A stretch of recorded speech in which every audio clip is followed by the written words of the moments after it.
In the woods to the west of Linus City, a trio of mischievous fairies will challenge Link to a little game of hide and seek, rearranging the woods themselves as they do. After navigating this confusing forest, we'll find this ancient cave, which of course is the entrance to the next dungeon,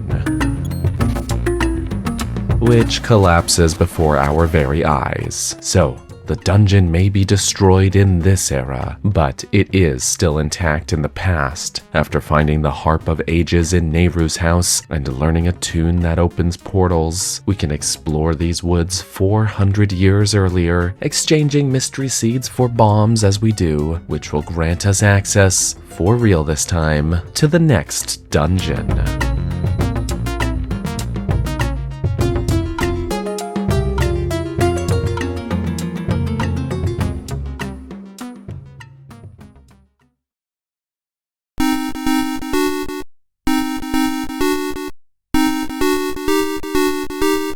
Welcome to the Wing Dungeon, which I guess is called that because it's shaped like a little bird. You know, for this being dungeon number 2, it has a lot going on, and I mean that in the best way. This dungeon is just packed with puzzles and little micro challenges. It actually has a lot in common with Dancing Dragon Dungeon from Seasons, though not quite as fast paced. But real quick, let's take a look at the architecture. It's not great. We've got brownish, grayish cave walls and a rather bland flagstone floor. It's nothing to write home about, but between this dungeon and Spirit's Grave before this, I'm starting to think that there's some intentionality behind that. Hear me out. I feel as though most of this dungeon's aesthetics were deliberately made to have muted colors, to make puzzle elements that we can directly interact with stand out, which are almost all vibrant blues and reds. Whenever you walk into a room with a puzzle, it really visually pops, you know? I just can't help but feel that that was the point. I'm not sure I can say as much about the music though. Much like the last dungeon, it's a mostly atmospheric track, I guess. But there's just not much going on here with this one. The song consists of this short section,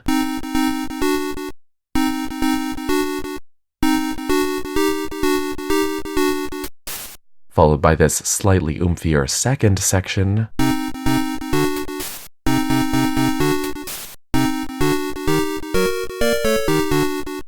and then it loops. That's the whole song. It's not the worst dungeon theme in this game. Oh, we'll get to that one. But I do wish they'd done a little more with it here. Oh well. Wing Dungeon feels like a nice, natural escalation up the difficulty curve after Spirit's Grave, without being a sudden difficulty spike. There are 29 standard-sized rooms here, split between 2 floors, plus 5 side-scrolling rooms, boss room included, for a total of 34 rooms. It's a good-sized dungeon without being overwhelmingly large. I find it also tends to make very good use of the space it has, with rooms being divided by chasms or segmented by barriers, with multiple doors in and out that must be accessed by different routes. So even if this room, for example, is really one single chamber, it can basically function as 2 or even 3 hallways in a sense, and provide you with foreshadowing for later during your first visit, as well as offer a nice, cohesive sense of interconnectivity upon a second visit. Of course, this isn't the first ever dungeon to do this sort of thing, but it does it really well regardless. Before we get more into the dungeon progression, I'm going to jump forward to talk about the dungeon item. It's the Roc's Feather, though it's weirdly found in something of an unceremonious spot. It's not the Roc's Cape, but hey, I still love this little thing. I've said it before in many other videos, but I'm always a fan of items or abilities related to mobility. This is basically just a jump function, but it will be essential here for crossing over gaps, as well as activating certain puzzle mechanisms. Speaking of puzzles, one of the things this dungeon excels at is how delicately it balances introducing new puzzle ideas with iterating upon existing ones, both within this dungeon dungeon as well as those seen earlier in the game.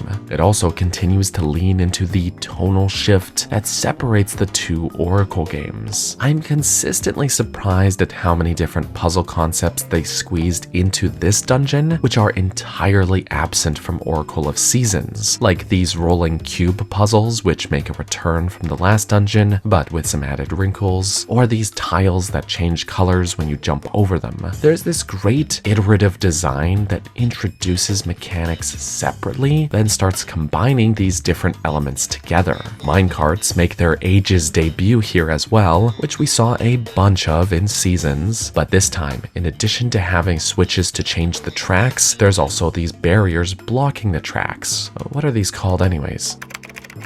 Huh. It's a bar gate. I was hoping for a more fun name. Anyways, these bar gates are here, which adds an extra puzzle element to the minecart concept, which I like. Circling back, the way a lot of these puzzles get combined is really clever. Right after you get the Roc's Feather, you'll need to jump over this color-changing tile to open a door. Then this is combined with the bar gate as an obstacle. Later, it's used in this combat room where these gels blend into the floor and are only vulnerable shortly after changing the floor color, before they get a chance to camouflage back in. And then it gets used to control which color statue can be pushed in this puzzle, which is also a sort of Franken puzzle of color pattern matching like this one seen earlier, and pushing statues and color changing all rolled into one. The rolling cube is in this early room, and also gets a gate arm puzzle of its own later on. These are of course also building on the whole concept of using minecarts as a navigational tool. These are all really well done, but I don't think seeing these all get mashed together would work as well as it does if the game hadn't taken the time to introduce these puzzle elements in isolation first. The mid-boss is this funny little guy called Swoop. He's neat. Apart from being kind of cute looking with his big wing ear things and his bunny feet, he's also a decent mid-boss. He kind of reminds me of the Vire, but he's distinct enough and not nearly as evasive. Swoop will not swoop at you, but instead will hover around and try to ground pound on top of you, sort of like the last phase of the Armos Knights in A Link to the Past. As he does so, the ground beneath him will break apart, adding extra obstacles as the fight goes on, and later into the fight he'll sort of psych you out and do multiple stomps consecutively. Like Moldorm or Mothula in Seasons, if you fall to the room below, the fight will reset as you trek back upstairs. He isn't too tough, a few spin attacks will do the trick, but I like him overall honestly. As a side note, he's fought much earlier in the dungeon overall compared to the last mid-boss, which I like. It's not too early on, there's still some puzzles and a couple of small keys to track down first, but it's not so close to the end of the dungeon either. It feels well paced. Speaking of those keys, there's 5 small keys to track down in total. The placement of those keys and locks are pretty good, though it does highlight how deceptively linear this dungeon actually is, despite how open it feels while exploring. You won't end up stacking more than 2 keys in your pocket at a time due to how the locks are spread out. That's not a bad thing, it's just the way they happen to have been placed around the dungeon. You will need to find them all though, since both the boss key and boss door are tucked behind locked doors of their own. So, with all of that said, once we've destroyed these color-changing gels and gotten the boss key, we can head to the top of the wing dungeon and confront the dungeon boss.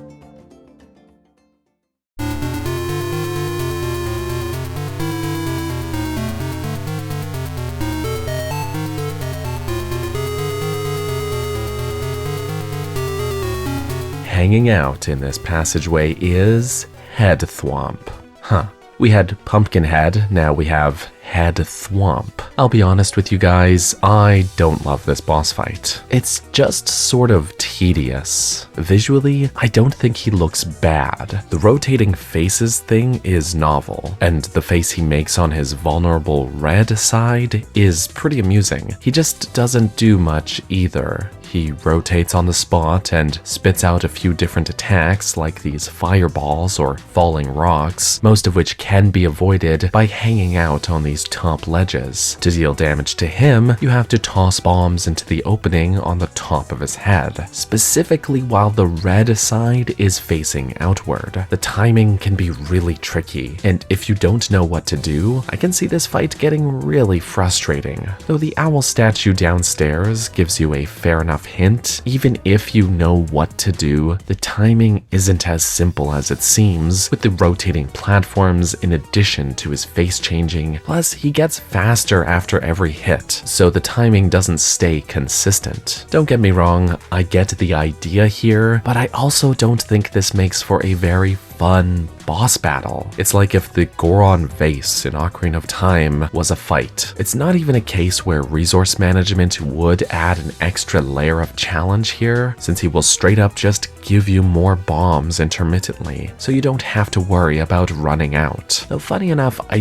do remember struggling with this fight quite a lot when I streamed this game a couple of years ago, but maybe that's because I fell into the basket and got stuck there. Oops. Either way, I see what they were going for, and it is certainly a different boss concept, but I just don't find this one to be very fun. At best, it's sort of a bore, and at worst, it's a frustrating slog. Ah well. Once he's defeated, we can head downstairs to find the ancient wood, the second essence of time.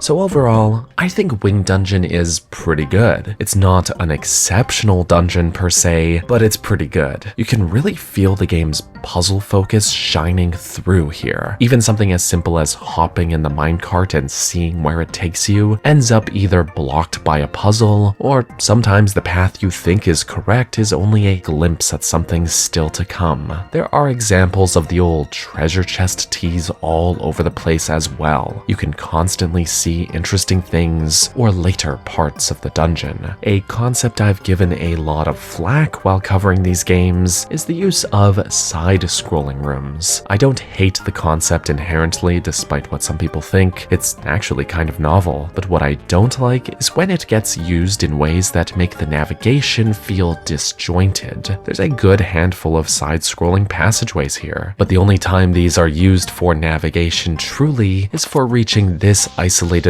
room in the southeast end of floor 1, so it doesn't really end up causing any issues for me here because it's sort of a one-off thing, leading to a room that doesn't interconnect with anything else. Otherwise, these halls are used as either a glorified item pickup room, which is fine, and then for the boss fight. Even though I don't particularly like this boss battle, it is a concept that feels designed around being played from this perspective. Wing Dungeon is also filled with loads of lovely individual room puzzles and larger scale navigation puzzles alike. It actually shares a lot of its overall design ideas with Dancing Dragon Dungeon from Seasons, being filled with little micro challenges and generally being tackled in manageable chunks with several locked off forks in the road. It's not one-to-one by any means, don't get me wrong, but I think they achieve similar feelings in terms of how they are paced. Honestly, it's impressive how many different puzzle mechanics they crammed into this place. It feels like every time they revisit an idea from earlier, it's got some new twist. As a side note, with how creative a lot of these puzzles feel and how much they use color-coded mechanics, it sort of highlights for me how well this dungeon succeeds from a design perspective compared to the color dungeon from Link's Awakening, which I found didn't quite live up to the promise. I think that overall, the core theme here is navigation.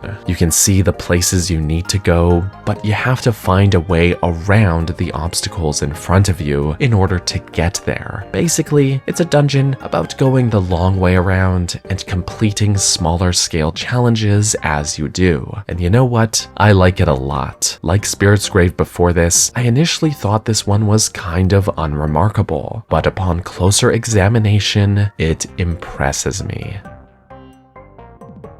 Thank you so much for watching. Special thanks goes out to my channel members here on YouTube, as well as my supporters on Patreon, the names of which have been scrolling by on screen. You all are awesome. Again, thank you so much for watching, and I hope you have a lovely rest of your day. Bye-bye.